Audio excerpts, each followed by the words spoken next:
science doesn't happen in some fancy labs in some big universities like mine. Science happens on kitchen tables and schoolrooms and anywhere and everywhere you look. But we just need to empower everybody to have the kinds of tools to be able to make novel observations. I think, but now the question is, how do you do that?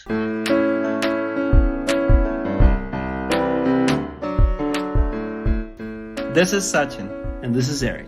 Welcome to Luminary, kitchen table style conversations with some of the world's brightest minds exploring boundaries of human knowledge. Join us on a pursuit to transmit intuition and ideas. Find us at luminary.fm or on Twitter at luminaryfm. We'd love to hear from you. Today's guest is Manu Prakash, a physical biologist, inventor, and associate professor of bioengineering at Stanford University. Manu was awarded the McArthur Fellowship in 2016 and has received numerous other prestigious awards. His research is driven by curiosity, empathy for solving challenges in underserved communities, and a passion for democratizing access to science. In this episode, we cover his philosophy around curiosity-driven science and the power of observation, trends in bioengineering, the water-droplet computer, and the anti-gravity machine, which answers questions about life in the ocean. We also discuss the idea behind Frugal Science and his Foldscope and Paperfuge inventions, and why democratizing access to science is a global imperative.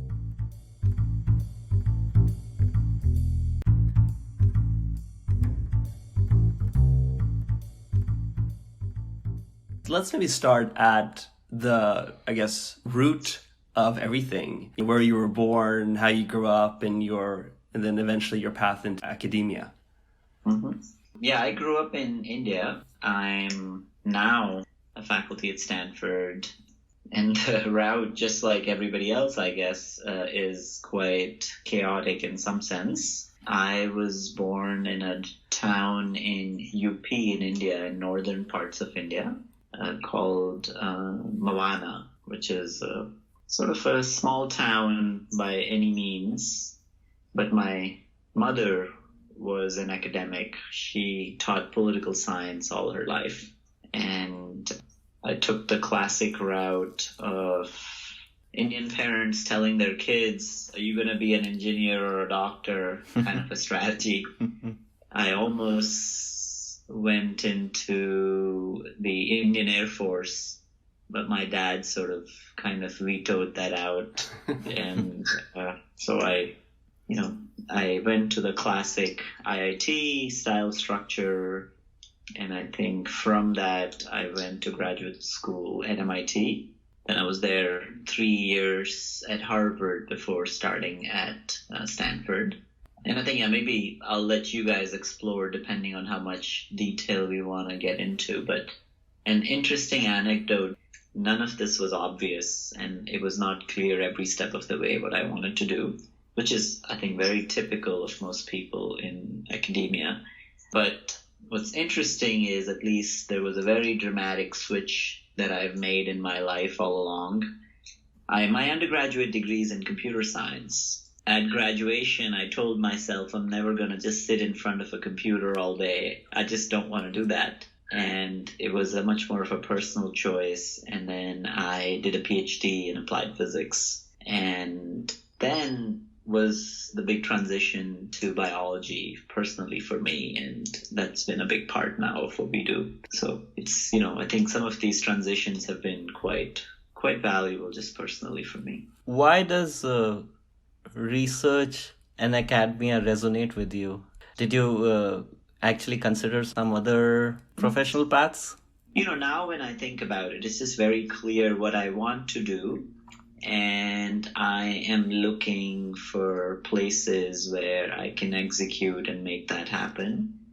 And some of that is structured on what I just truly call curiosity-driven science, because that's the one theme that unites my lab in what we are trying to do. And on the other hand, there are very specific themes in which we are trying to structure, at least making science much more accessible to people. And I can imagine that can also be done in many different ways and forms. Yeah, I think it's just, I like the freedom of waking up in the morning and just, if there is an idea that you're truly excited about, I think, other than the fact that I eventually have to pay for it somehow, there are no true barriers. It's something that I deeply care about to be able to explore. And then there are other barriers associated. When we try scaling up ideas, we require different kinds of infrastructure, different kinds of capabilities, but still we've explored sets of things and actually sometimes not being driven by what the markets and the rest of the world is gearing towards is a good thing. So many times when I'm thinking about ideas, I sometimes don't want to be dictated by what is currently possible or what is needed even. It's, there is a sense of isolation that you can get. But then later on, if you choose to, you can completely integrate yourself in the real world as well. I like that.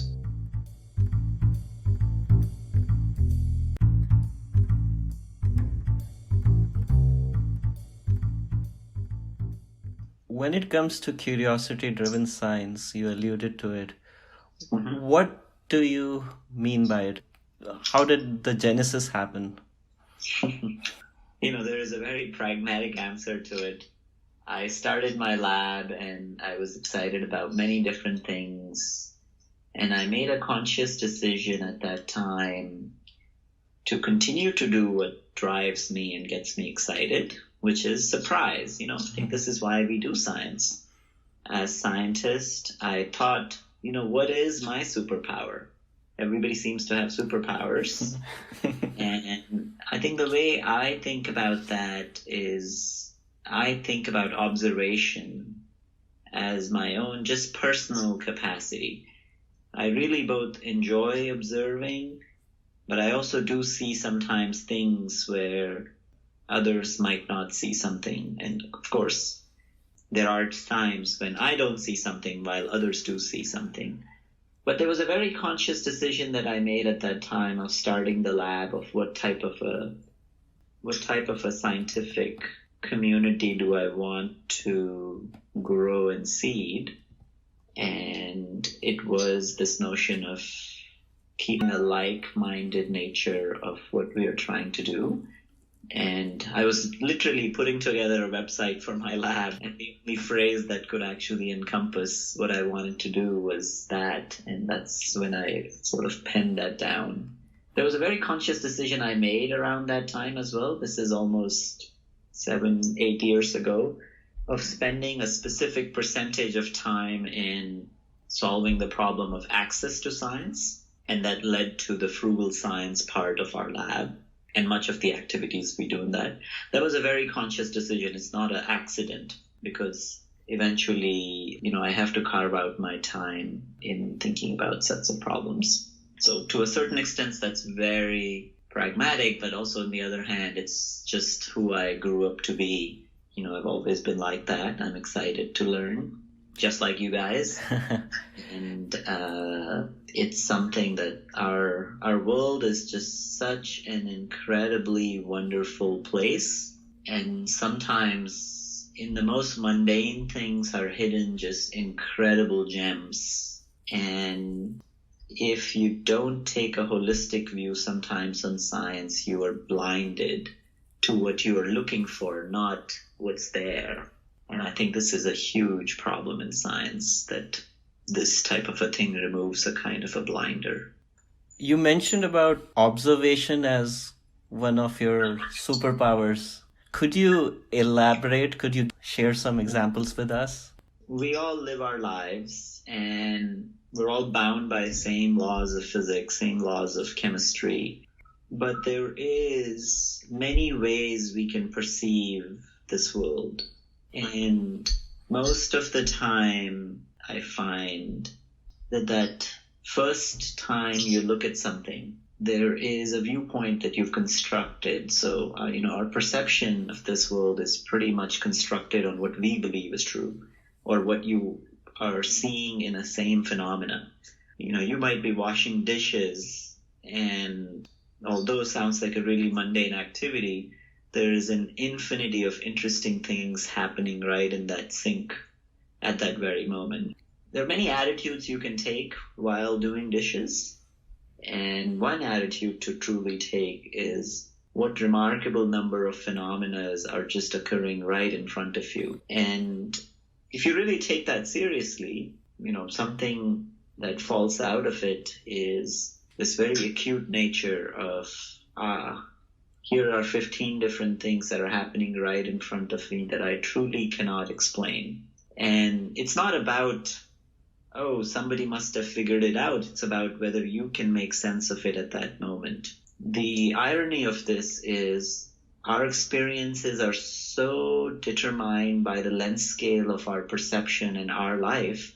So when you zoom in, and even 10x zoom, and you watch the same sets of phenomena now, either spatially zoom in or temporally stretch out, slow down time, so you can watch things happening just a little bit slowly, you immediately realize we lose all intuition. And this is how I got started in biology, was just trying to extend the intuition from human scale to cellular scale. And it's just been remarkable that every little thing that you observe at a smaller scale truly breaks intuition, and you have to ask, how does that work? So I think that's what I meant by observations. I think there's a beautiful essay Tim Mitchison, a famous biologist, wrote. He calls it Developing a Taste in Science. And what I also mean by observations is there are certain observations that you find fascinating, while another set of observations you find mundane, and you go to the next person and that description is completely different. So it's partially about taste as well. I like the idea of finding, I think in physics there is a classic term for it, which is called toy problems. Now, toy problems are just the right level of simplicity that you are still not diluting the essence of the problem, but you are throwing away the fluff. And in biology, that's not commonly used or thought about. And I think in the last 10 years, almost all problems that we've been working in biology I could classify them as toy problems, just because they keep the essence of an idea that I'm thinking about, but they are the simplest possible form of those sets of questions. And I think their observation is quite powerful because it comes from just making an observation, and it was easy enough to make the observation. And then you still have a mammoth task of trying to figure out how that works. Yeah, and that's very relevant.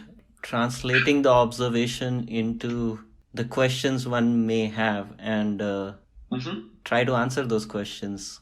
How does this observation phase in your experience then translates to research and problem solving? What are the approaches you may be applying there? Yeah, I think I often think of observations as my little reservoir stock. It's the raw material. Making an observation kind of makes you anxious for that short period of time because you can't explain it, and to not wrestle with it too much and file it and still keep coming back at it over and over again is very useful, because you might not make the connections with why is that problem actually deeply interesting immediately. So, one example is we made an observation. We make observations collectively as well, where there is a gut feeling that I have about, this might be a fun system, and then multiple people in the lab are playing with it. And sometimes we will just observe something under a microscope that's a surprise, but it's not really clear what that means, and you have to just let it simmer for some time. This is why you cannot shut down observations. You observe all the time. You don't observe for relevance. It's not like sorting, where, I'm going to keep sorting until I find, because of course you will never find something that exactly fits your framework of the sets of questions. So it's much more of a parallel processing, while for certain sets of things you're making matches, while other sets of things you're just growing your power of being able to observe phenomena and be surprised by them. Turning things into questions is a whole another matter. And I think it's very much driven by what types of questions we find exciting as individuals. I mean, one example of something like this is some work we've been doing for a while now, where we made an observation that quite literally anybody can make in their kitchen. So talking about kitchen science, you can take food coloring and you can take a clean glass slide or any clean surface, and you put food coloring on that. Food coloring, the same thing you use to make cakes and all the other good stuff in the kitchen. And you make a remarkable observation, which is the drops of food coloring seem to have a certain sense of agency, which is puzzling. So when you keep them by themselves, they are just jiggling to puzzle you. But then when you put two of them together, they can see each other, they can sense each other, and they can crawl towards each other. Now, that's a real surprise because something like that as an agency of being able to detect and move and sense is something that we associate with biology. I mean, we associate the capacity of making local decisions in almost matter-like form with living things. And then when you put lots of food coloring drops just sitting on a surface, you really observe extremely organic phenotypes of things chasing each other and breaking each other, but searching for each other, for example. The question that, of course, we sat on this observation for some time, but the question that we connected this was the idea of a very powerful idea in biology of this agency is associated with how do you sense your environment, how do you process it, and how do you act on that. That can be distilled in truly an inanimate system, and this ended up becoming the simplest implementation of an idea in biology, which is called chemotaxis. It started by just observing drops of water misbehaving, quite literally, but it actually answered quite a profound question for us, which is it's feasible to implement the complexity of chemotaxis in inanimate matter. And to this date, it's the simplest example of chemotaxis known in the world. It's actually deeply looking at it, it's not so simple. As a phenomena, it's very easy to observe, and then we spent 4 years trying to explain it. And that was fun because we just didn't know what we were seeing. It really comes as a surprise. I think, that's what I mean by when I make an observation versus when we truly have a question. Sometimes it takes time. What is chemotaxis? Yeah, chemotaxis is a very simple idea that quite literally in your body right now, there are millions of white blood cells rushing around looking for someone who has entered your body without you knowing, say a bacteria. Now, the bacteria is possibly generating a signal because it's leaking out certain molecules at a certain rate, and this white blood cell can figure out where those molecules are coming, where its source is, and quite literally chase and run towards that source. And even while the bacteria is also running away, there is a police chase effectively, and that's happening literally in all of our bodies right now. And if that process breaks down, that's the breakdown of the entire immune system. We would not exist too long if that process did not occur. This is the simplest form of it, but it occurs in many, many different ways where there is an information gradient, mostly in chemicals, that is laid down in the environment. And a single cell has the capacity to read that information gradient and act on it. It's equivalent to having pizza in a building and you somehow knowing where that pizza is just from the smell of that pizza.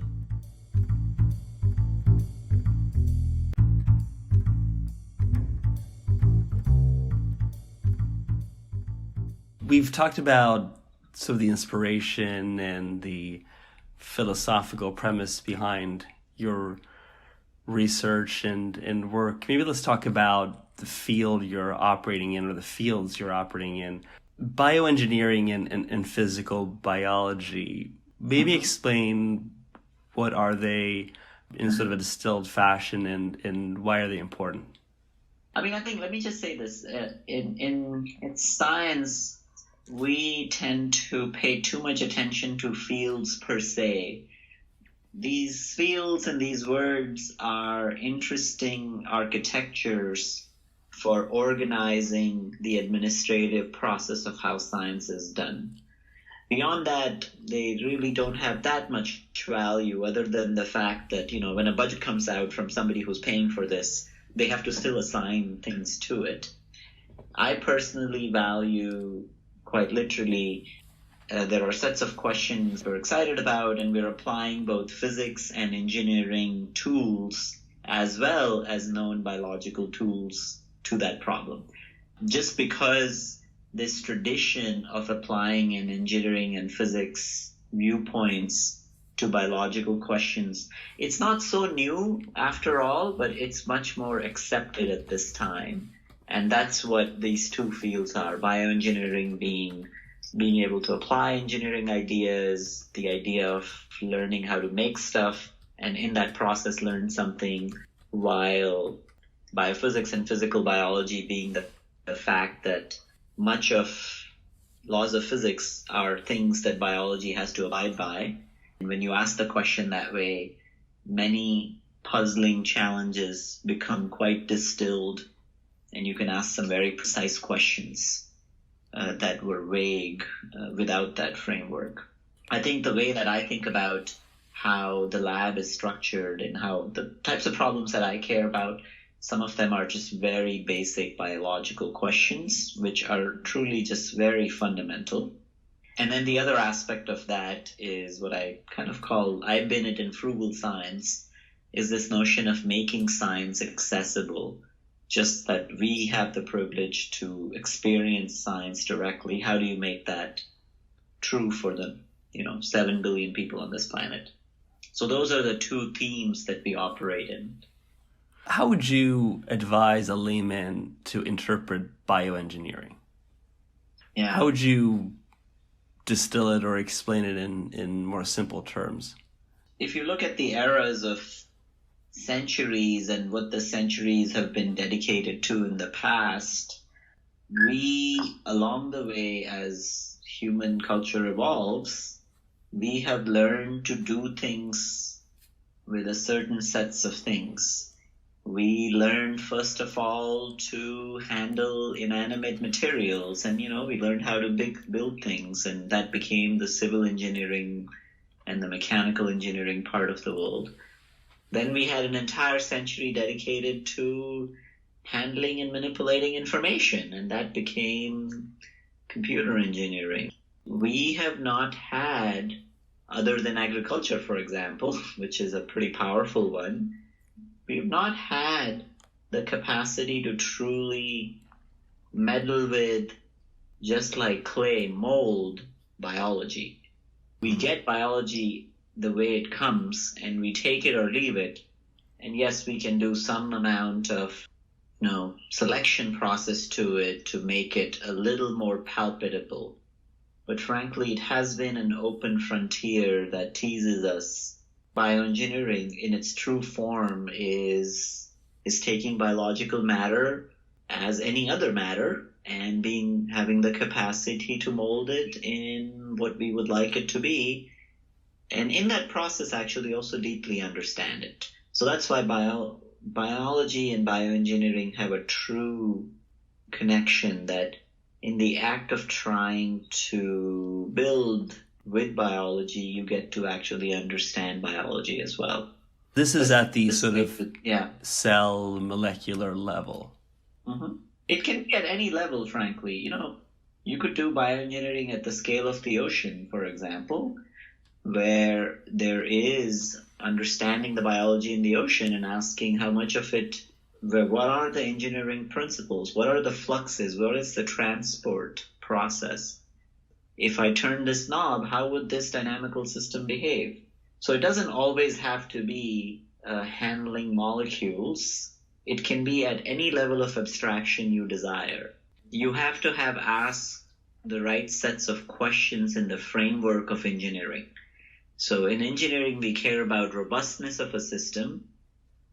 So I could ask a question, how robust is an ecosystem? Without knowing its molecular details, I just want to know, can I apply the same robustness principles to say how robust is a computer program to all kinds of challenges? Can I understand how robust is an ecosystem? How adaptive is a certain set of a system? So it's much more about the framework rather than the level of abstraction you operate at. Mm-hmm. And yes, for the very first time, we have gotten good at truly being able to engineer something in biology at an atomic scale. What's very powerful about biological matter is it builds at using atoms. Quite literally, it positions atoms extremely precisely to build its functional units.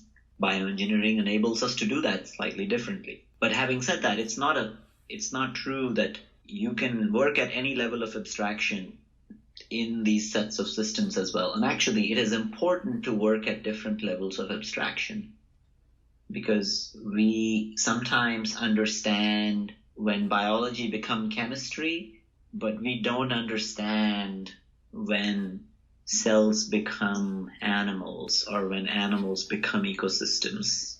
So I have to ask you, when does biology become chemistry? What is that boundary? Yeah, it's a very fascinating one. Clearly, at some point of time, if you keep zooming in, laws of physical chemistry take over. But that's a fuzzy boundary where it's, what is a unit of life? Clearly, it's not a molecule. The molecule doesn't know that it's alive. Actually, a molecule is not alive because in isolation it can't do anything. Clearly, there is a certain collection of an ensemble of molecules that are capable of showing lifelike properties. And very clearly, in a cell, we are happy associating the object of life to it. Many times, people make this as a joke that, life is, we know when we see it. It's a very deep and open question. At what exact scale would you define? We don't know what minimal life is. What is the smallest group or units of molecular entities that in anybody's book would qualify just as plain old chemistry? How many of them need to be together to give rise to all properties of life? That's an open question. We have examples of it, but these examples are so damn complex that they don't reveal their secrets so easily.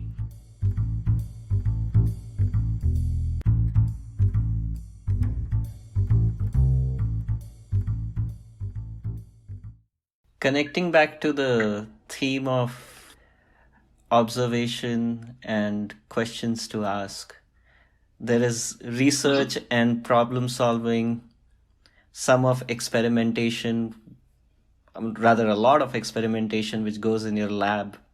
Yeah. Some of this is highly unpredictable. Mm-hmm. Is there a process or framework you apply to your work? Yeah, no, I think it's clearly under the hood. From the outside, it can seem like a madhouse. There is very clearly a way of thinking about what is a good question.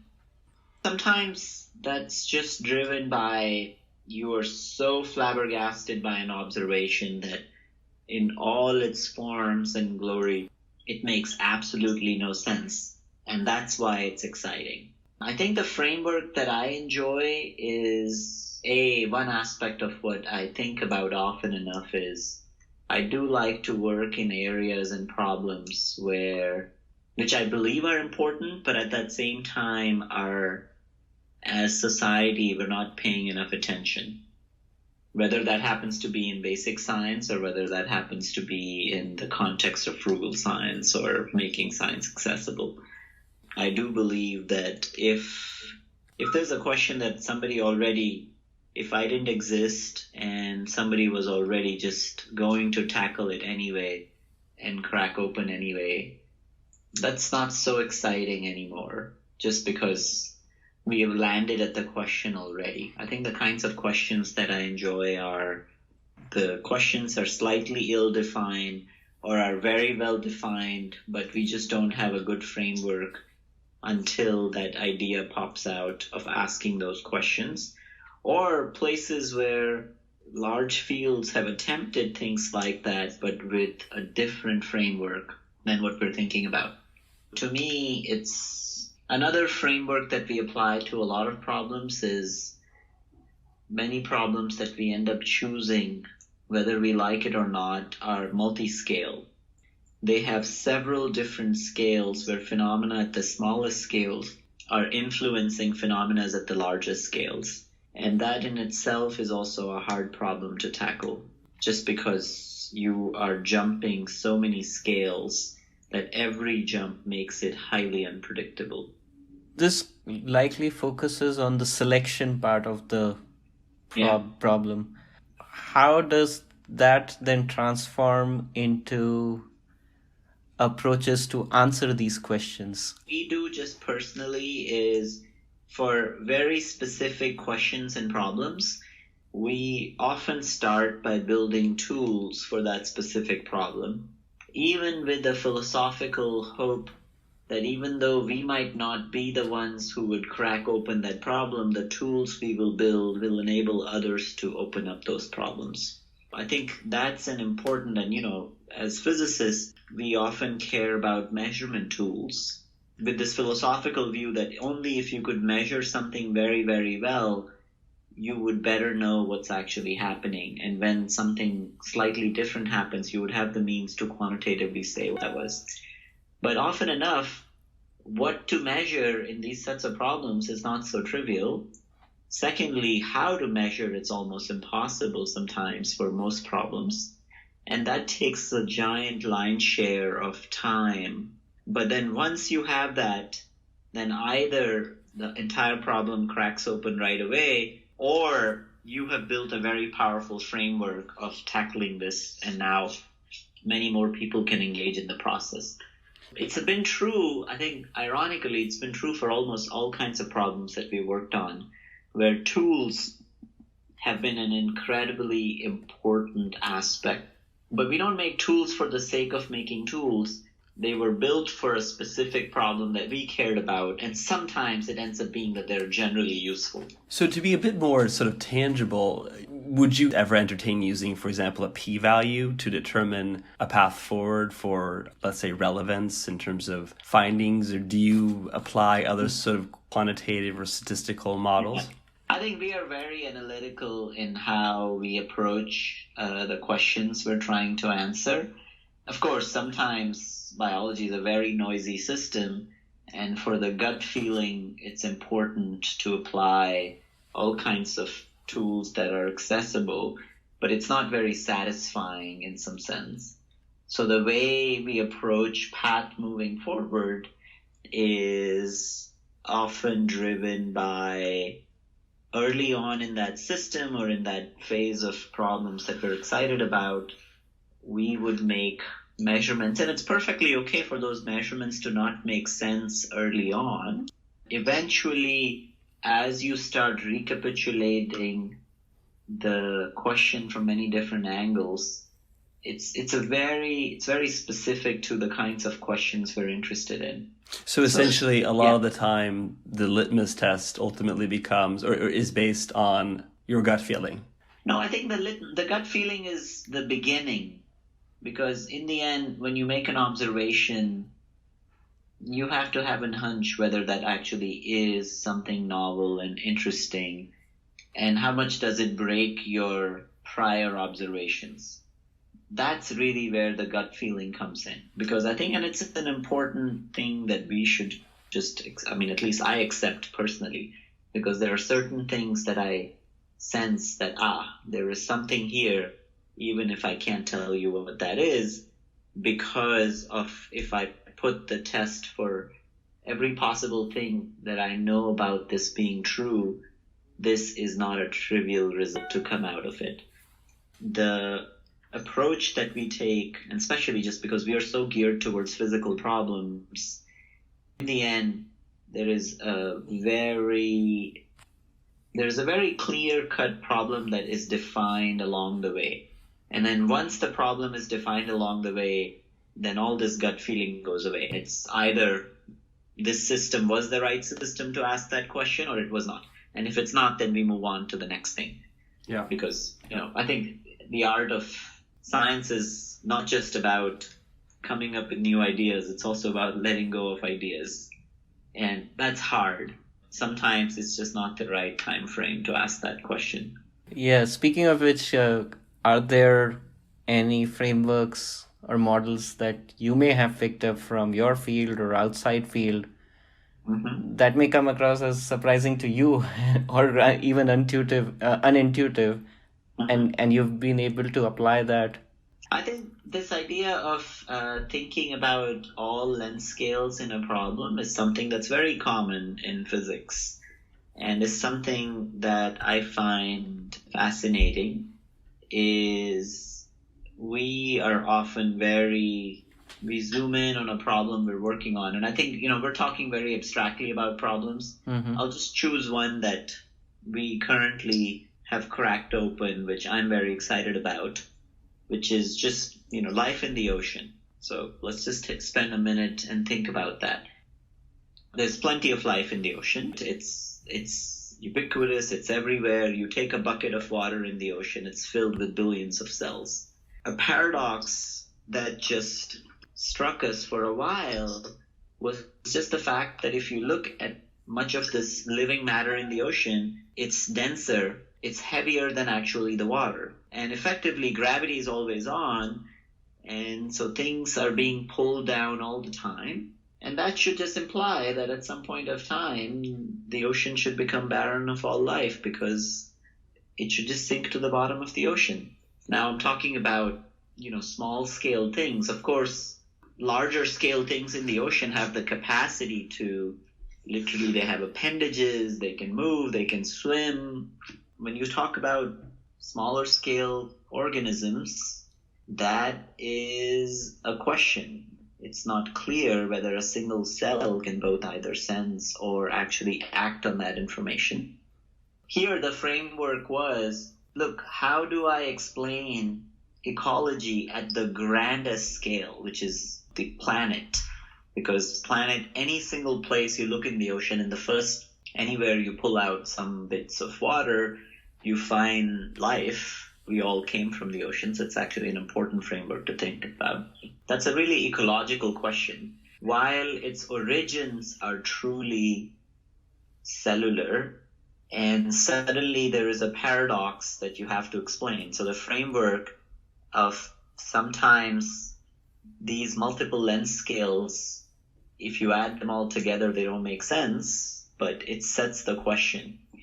And then the way, this question remained with us for a very long time. I've been thinking about this for a while until we cracked open a kind of a tool that has now allowed, we call it the anti-gravity machine, which is kind of an idea that allows us to suspend gravity or in some way emulate what's happening in the ocean, but in our lab on the tabletop.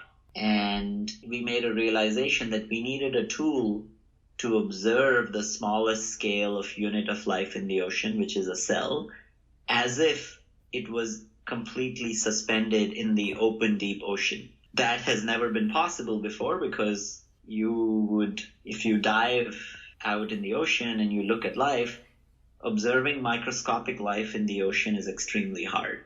Observing it in the lab is easy, but then it's not the same. You can't ask an ecological question in the lab because the lab is very finite size.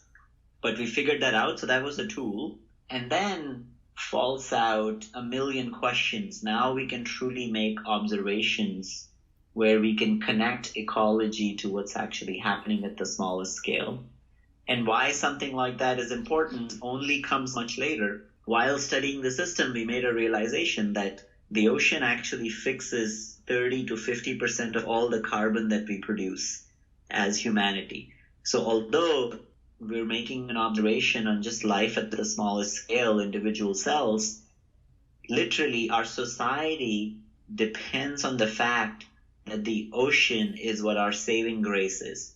If the ocean was not absorbing 30 to 50% of carbon dioxide every year that we were pumping, we would have been way above the tipping point already.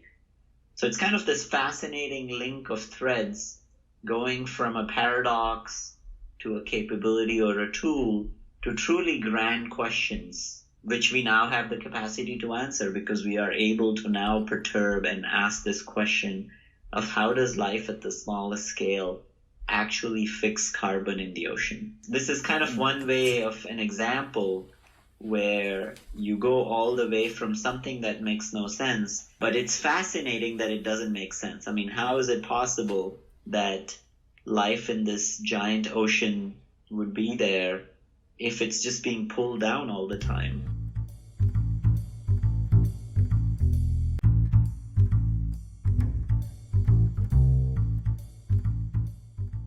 You mentioned this notion of a tipping point. There are other notions, for example, in physics, like critical mass, that have explanatory power across domains and fields. Do you have any favorite mental model or concept that you'd like to apply? Yeah, I mean, I think it really is a function of you have to use all the tools in your toolbox. There are lots and lots of these sets of ideas that have stood the test of time and have been useful, but there are so many of them that it's unfair to apply. I'll say something a little more critical about this, that it's power laws is one example in network theory that physicists like to really talk about, that they look for power laws everywhere. Mm-hmm. But frankly, there is a very famous debate that's been going on for almost a decade now, that we overdid it and we applied these notions a little too much. And similarly, there is a renaissance right now in biology where we've discovered phase transitions are an important way of asking certain class of questions. But sometimes it should worry us as well that many of these frameworks that truly are universal, I mean, they are very powerful, but you also can't apply them a little too much. Because then you have a hammer and you just think everything is a nail. And we actually box ourselves in this terrible situation. Because, if you do search on certain sets of these things, why is it that all these discoveries about these certain sets of ideas suddenly appear or coexist? Some of those are real, and some of those are either already known or are better explained some other way, but just because everybody's so excited about one kind of framework. Right. So, I mean, I think, we should look for universalities, but we should be cautious of not just applying that everywhere, because then we're blinded and then we just follow the field. Right. So, I don't really think I have any favorite. My favorite guiding principle is I want to work on toy problems, because it's something that I can wrap my head around, and it truly has to encompass the spirit of the question I'm interested in. Yeah, and goes with your superpower. It works well for me, yes. No, this is fantastic. I'm very simple-minded in how I approach many things.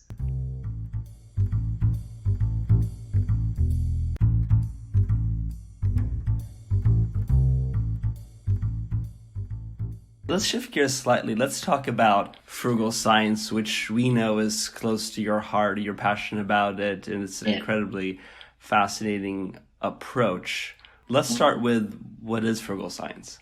Yeah, Frugal Science for me emerges from a crisis that we are having in science and society per se, which is knowledge is fast becoming free to everybody. And actually, because of many people like you who work to make access to knowledge a priority. But science is about experience. And actually, this goes hand in hand with observations, where the amount of information that's accessible is exponentially increasing. But the experience of science, the true, genuine aha moment, are still extremely expensive and literally inaccessible to majority of the people around the world. Now, whether you think about this in the context of healthcare, you can think about it in the context of just education itself. You can think about it in a perspective of ecological blunders that we commit, that we need not just information to be told from the top, we need society and almost everybody on our planet have the capacity to make observations and actually experience science firsthand. And it's not just about, oh, I'm going to become a scientist and that's why I need to experience. It's a way of life. And I think for me, Frugal Science has always been about this gap that I see where, literally we have 2 billion kids on this planet and half of them, around 1 billion, live under, $2.25 per day for their families. That's the average poverty line. So, we're talking about half the talent on this planet does not even have the capacity to think about scientific systems, theories, and ideologies as a framework for living a creative life. And that's not acceptable because primarily we're leaving plenty problems behind and we will not have the capacity to handle these sets of problems. So it's driven by this desire that science doesn't happen in some fancy labs in some big universities like mine. Science happens on kitchen tables and schoolrooms and anywhere and everywhere you look. But we just need to empower everybody to have the kinds of tools to be able to make novel observations. I think, but now the question is, how do you do that? And that leads into our next question, which is, what are some applications you've developed in this space? Yeah, I think we've been working quite a lot in this context of health and also education. Health from a perspective of, I often use this term, I was out in the field one time and a pathologist who's been working for the last 30 years there, he said after listening for a while, he's like, what you're trying to do is diagnosis under a tree. And I actually like that term quite a lot, is to truly being able to detect and diagnose diseases in the middle of nowhere. That's one very practical application that we've been working on, and we have a lot of tools that we have developed along the way. I think another application that we've been working on, in the broadest term, is, how to make people curious. One argument is everybody's born curious, but the microscopic world has such an immense capacity to open our eyes to how the world actually is and not how we perceive it to be. The microscopic world truly has a power to astonish us within a fraction of a second. You could be looking at something and you're like, and you zoom in and it blows your mind. And that's something that I find very powerful just because it's such a pillar in science. We've been working hard on making that access to the microscopic world literally available to people. And that's really what Foldscope is. Yeah, maybe let's talk about the evolution of Foldscope. How did it begin and where is that project today? Foldscope started almost 7-8 years ago. I was in Thailand traveling and I made an observation in the field, which was I was sitting in the middle almost of a rainforest in a primary healthcare clinic. And I saw this really beautiful, fancy fluorescence microscope sitting in a locked room. This was a rabies clinic, and I was starting to think about, wait a second, we're out in the middle of nowhere, and this is exactly the same tool I use in my research lab. It was a realization that many a time scientific tools, we like to add complexity to them, but we don't think of cost versus performance as a parameter. If you draw cost on the x-axis and performance on the y-axis, we're always just so focused on saying, oh, what's the most bells and whistles I can attach to something, where we forget that that's impossible for that tool to then operate out of the bounds of a classical lab setting. And that was the genesis of Foldscope, where I sort of put a challenge on ourselves. We will build a microscope that allows us to do sub-micron resolution imaging at a price point of $1. And, a normal microscope that you buy can cost tens of thousands of dollars. So that was a bold statement. We made that plan without pinning ourselves or knowing how we would do it. Of course, I have been a fan of origami and flat manufacturing, and so I started thinking quite a lot about that. And that led to a specific way of thinking about design, primarily because flat manufacturing, we can quite literally build these microscopes out of flat sheets. And so manufacturing was always a part of this process. In the first phase, we made 50,000 of these units, and we shipped them to people around the world. And what's fascinating in that process was I thought we were making microscopes, but what we were truly making were communities. We were making communities of curious people. And that was the essence of what we ended up doing. I mean, of course, the tools are interesting, but the community we created is actually far more powerful. And where we stand at this point is there is roughly around 700,000 Foldscopes around the world at this point in 145 or so countries. And it's the largest amateur microscopy community. And what's powerful is literally any kid in the world at this point can buy a Foldscope anywhere for $1.75. It cost us roughly around that price point at this moment to manufacture it, and we deliver it at that price. And the reason we do that is primarily to make it accessible to the broadest of people. And the way the program is supported is that there are several other classes of Foldscopes that we make that have other bells and whistles that allow us to truly subsidize this version, the basic unit, although many of the units are actually very similar.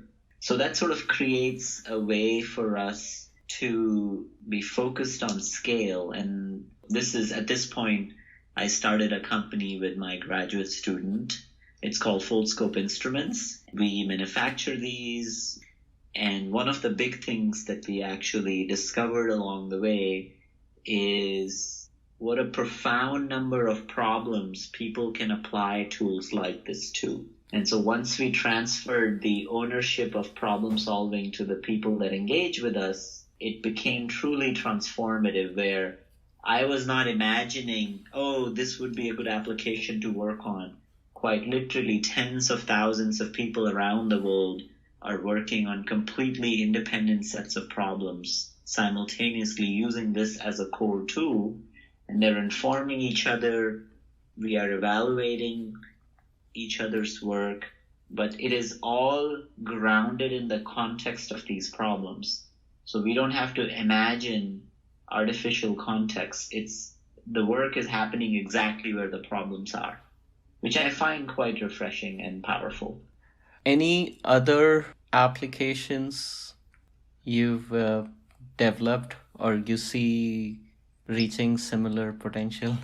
I think to me, Foldscope is kind of an experiment, where it was an experiment in technology transfer. It was an experiment in community-driven science. It was an experiment in trusting the power of communities globally. And there is a pipeline of tools that we are building that range in different sets of costs that we are also releasing along the way. So just like microscopy, we now have a tool on handling molecules in the field itself. And we are again releasing that as a modular tool. It costs just a little bit more, roughly of the order of tens of dollars, but it allows you to manipulate molecules at the nanoliters volumes almost anywhere. And it's a different kind of a capacity of, just like we can play with computer code, can we play with molecules? And where are you with the Paperfuge project? That's another version of, on the diagnostic side. With that, we are now scaling up the kits. So just like what we did with Foldscope, we will be announcing, I think in a couple of months, a program that allows us to get the current version of the kit for that to the broadest group of people, first phase. I think literally that's what I meant when I said that Foldscope is an experiment, because it allowed us to think about how to execute ideas like this. Paperfuge will literally be following a very similar footsteps, and actually quite literally in the same community itself, because we don't have to reinvent the community. You likely even grow the community. Absolutely. Yeah, the community keeps growing, actually. I mean, we are always lagging behind. We're now about to start a new manufacturing plant in India. We already have one plant in China. We are growing our capacity here. We're trying to understand how to both share and interpret terabytes of data that's coming out of these almost 1 million microscopes that are distributed now. We're trying to truly understand what does it mean to measure or make measurements at a planetary scale. And so there's a lot of just growth even in these sets of questions where as our community is growing, we're trying to understand how to connect many of these dots together. So it's always a moving target. And of course, we are trying to always make this financially sustainable. This is why this is not driven on any charity. Quite literally, the entire operation is built on being able to sustainably run this as an operation. And just to clarify, the Foldscope improves orders of magnitude on a cost-performance basis versus pre-existing equipment, right? That's correct. Yeah. And I think that's a key insight, that it suddenly has made microscopy where you can carry a powerful microscope in your pocket. Its implications, I mean, we have certain ideas in mind, but frankly, I want our global community to figure out what are its implications. I mean, there are countries around the world, like in Tanzania, we have sanitation programs where we are exploring what does it mean if kids are carrying a microscope in their pocket from a context of sanitation and hygiene. Right. At a different place, we are looking at, can we detect fake drugs with an instrument like that, which is not what microscopy is used. There are people measuring toxic plankton blooms, which literally kill people if you eat fish that is from those waters. A common phrase that I often think about is, it's the pencil of microscopy. Once you have a pencil in your pocket, you can do many things. But if you were bound to a typewriter always, that was bound to a desk always, you can imagine you are curtailing your ideas, that once you make that unbounded and you make that accessible, now we have a larger group of people who can play, who are allowed into the circles. And that's the power of that tool. And I think with most of our tools, we think about that as a goal. Every tool we make, it has to be very open-ended. It's extremely important to us to think about, it's not a tool for doing one thing.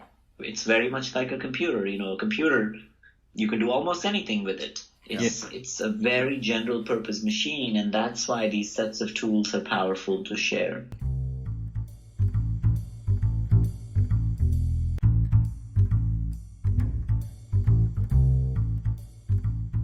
We want to talk about another project you're working on that I think we find the most exciting.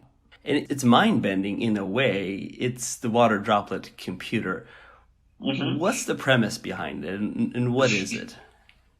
It started as a very philosophical idea. That's what I did my PhD on, was the question whether it's possible to build a computer just using water. They did give me a PhD because I was able to prove both experimentally and theoretically that it's feasible to build Turing complete computation purely using drops of water. What's interesting in kind of what you ask about what is the premise, it has a historical basis behind it, which is, if you really think about information processing, it's revolutionized every possible thing that you can imagine in our lives. It's just so powerful. But when you think really hard about what is computer science truly, what is the core of these sets of ideas? You make a realization that every information processing mechanism that we have, whether it's a computer that runs on electrons, or whether it's a photonic chip that's manipulating photons, at the heart of it, to represent information, you need a little bit of physical material. So while we are talking, our computers are running, and if you could watch, all these electrons are running around. So there is a physicality associated with information, but we ignore it to make the computer. We ignore the fact that electrons are running around, and in one fraction of a second, they are in a completely different location. And the idea that I've been excited about is, what if you don't ignore it? Suddenly, computer science becomes a principle of not just manipulating information, but for manipulating matter. And ironically, that is what we are really bad at. Everybody's excited about 3D printers and things like that. It's a serial processor that's putting tiny dabs of material or glue serially. But if you look at your own hand, that is, at least 1 billion or more cells that have been organized.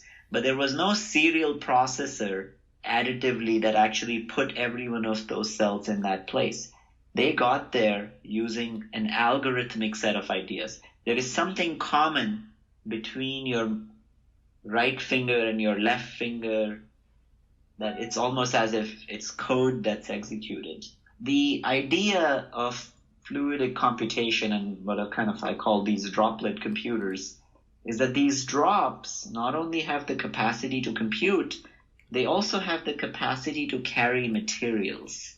And when they compute, they not only provide us information, they literally transform themselves into the pattern that you desire as an output. So what we are exploring in the long term, and this is a big goal, I think in the next 5-10 years we're trying to achieve that, is building a system that allows us to build using computation like this, where quite literally I can program and compute a fractal, but you don't just get the Fibonacci series, you get the Fibonacci structure. That's the big idea.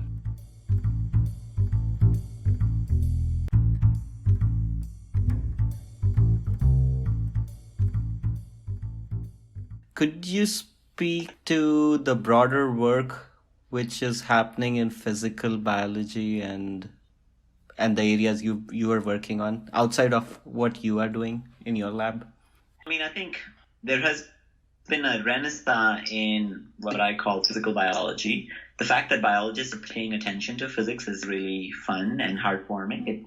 It was that way for a long time, but it's actually quite eye-opening in terms of just every field in biology. The physical context really matters. And finally, we are getting to a point where we are truly making precise measurements and trying to understand what these measurements are telling us. So, I personally get very excited about instruments and tools that allow you to see something that could not be seen before. So that's sort of what I would argue is something that I believe is quite valuable in that field, that we're finally coming to some convergence, that we agree on the kinds of questions and we agree on the kinds of approaches. What role has technology played in your research work? I think it's to an extent that we are bounded almost completely by our technological capabilities. I think just personally, I like as a guiding principle, I like picking up on the history of science because that's a really phenomenal guide.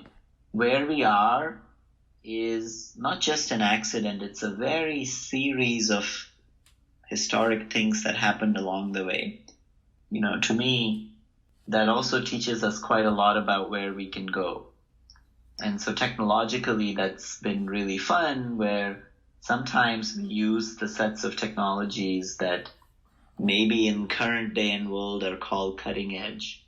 But sometimes we actually use technologies that should have existed, just don't, because nobody's working on it. And they are equally powerful. And that's very pertinent. Yeah, it's kind of fun that what is in the radar is always dependent on just what's the most common things. History of science teaches us that there is a lot already that's been done. Maybe compare something you're able to do today that was not in your lab, that was not possible to do, let's say, 10 years ago, and how technology improved your research process. Yeah, I mean, I think the instrument that I was telling you about that allows us to watch a single cell travel as if it's in a completely unbounded ocean requires us to track organisms that are moving extremely fast. And so quite literally, we're doing real-time, or actually almost 3D 200 hertz scale imaging on moving objects, figuring out what the object is doing, which happens to be living systems, and literally building drive-through real-time control systems such that we can always track an object like that. So finally, for the first time, we can see the entire lifespan of a single cell in an unbounded ocean. And this requires us to literally have all the kinds of gaming stations that are accessible. It allows us, this is only possible because we have access to a new kind of a lens, which is a liquid lens that dynamically changes its focal planes at 200 hertz. Wow. And we can build them cheaply and easily because of things like Raspberry Pis and other things that exist now in the world. So it's kind of an interesting juxtaposition that in order to understand these biological systems, we have to rely on extremely high feedback and very fast electronic systems that are only possible in the last 10 years.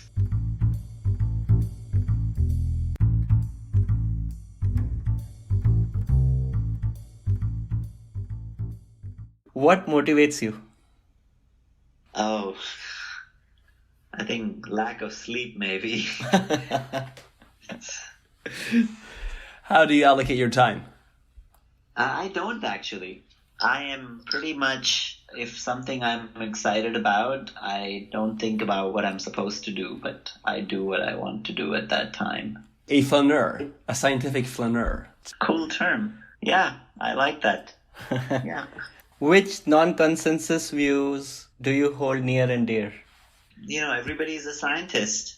We are all born curious, and we all have the capacity to infer what this world is really like, only if we look at the world the right way.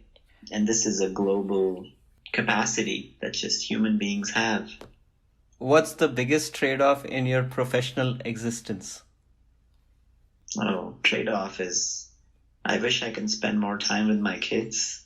What are you currently reading? I was giving a talk at Berkeley, and a friend of mine who's a professor in the math department gave me a really fun book that I'm reading. It's called Exploring Curvature. It's a book about differential geometry, and there are a couple problems in differential geometry that I'm working on. But the book is beautiful because although it truly is about differential geometry, it is written with very simple little experiments that you can do to understand differential geometry. There's roughly around 150 little experiments.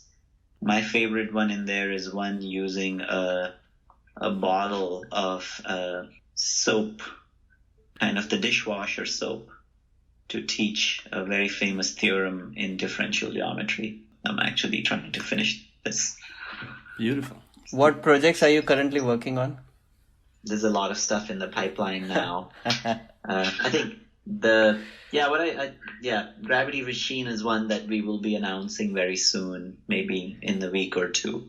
We'll be posting the first paper to watch single cells unbounded, as if they're unbounded in the ocean. So that's something that I'm very excited about recently. And how can listeners learn more about your work? I think rather than learning more about my work, I would be excited about listeners to get out there and polish their observational skills and experience science and not just read about science. There are many tools like Foldscope that enable people to observe. It's very powerful because sometimes we think science is so inaccessible, it's far away, it's only, I'm not smart enough, and all that stuff. These are excuses we make to not make observations, and I think all that does is just, it hides many of your potentials that you have as a curious person. So that's what I would hope the listeners to take away from this whole thing. We hope you enjoyed the conversation. For more information and latest updates, visit us at luminary.fm or follow us on Twitter at luminaryfm. Please subscribe to the podcast, pop us an iTunes review, and share with friends. Don't forget to check out the show notes. And a quick disclaimer, the views and opinions expressed in this episode by the hosts and the participants are solely those in independent capacity and do not in any way represent the views from any organization, company, or management they may be associated with. And thank you for listening.